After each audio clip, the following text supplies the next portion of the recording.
ಈ ಒಬ್ಬಟ್ಟಿನ ಸಾಂಬಾರು ನೀವು ಅನ್ನ ಹಾಗೂ ಹೋಳಿಗೆ ಜೊತೆಗೆ ಅಷ್ಟೇ ಅಲ್ಲ ಹಾಗೆ ಕೂಡ ಕುಡಿಯಬಹುದು, ಅಷ್ಟು ರುಚಿಯಾಗಿರುತ್ತೆ. ಅರ್ಧ ಕೊಬ್ಬರಿನ ಈ ರೀತಿ ಕೆಂಪಾಗೋ ತನಕ 1 ಚಮಚ ಎಣ್ಣೆಯಲ್ಲಿ ಹುರ್ಕೊಂಡು ತೊಗೊಂಡಿದ್ದೀನಿ. ಮೊದಲಿಗೆ ಈ ರೀತಿ ಪುಡಿ ಮಾಡ್ಕೋಬೇಕು ಸ್ಮೂತಾಗಿ.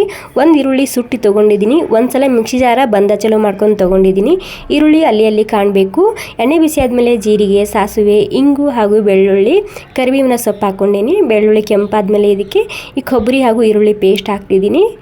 ಒಂದು ಸ್ವಲ್ಪ ಎಣ್ಣೆಯಲ್ಲಿ ಹುರ್ಕೊಂಡಾದ್ಮೇಲೆ ಇದಕ್ಕೆ ಹೋಮ್ ಮೇಡ್ ಪ್ಯೂವರ್ ಆಗಿರುವಂತಹ ಮಸಾಲೆ ಖಾರ, ಅರಿಶಿನ ಮತ್ತು ಸ್ವಲ್ಪನೇ ಸಾಂಬಾರು ಮಸಾಲ ಹಾಕ್ಕೊಂಡಿನಿ.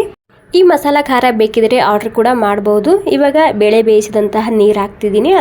ಹಾಗೆ ಸ್ವಲ್ಪ ನೀರು ಕೂಡ ಹಾಕ್ಕೊಂಡಿನಿ. ನಾನಿಲ್ಲಿ ರುಚಿಗೆ ಬೇಕಾದಷ್ಟು ಉಪ್ಪು ಹಾಗೆ ಹುರುನ್ ಹಾಕ್ತಿದ್ದೀನಿ. ಎಲ್ಲ ಸೇರಿಸಿ ನೀಟಾಗಿ ಒಂದು 5 ನಿಮಿಷ ಕುದಿಸ್ಕೊಂಡು ತೊಗೋಬೇಕು.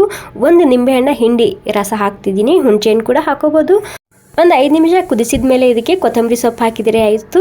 ಸೂಪರ್ ಆಗಿರುವಂತಹ ಒಬ್ಬಟ್ಟಿನ ಸಾಂಬಾರು ರೆಸಿಪಿ ರೆಡಿ ಆಗುತ್ತೆ.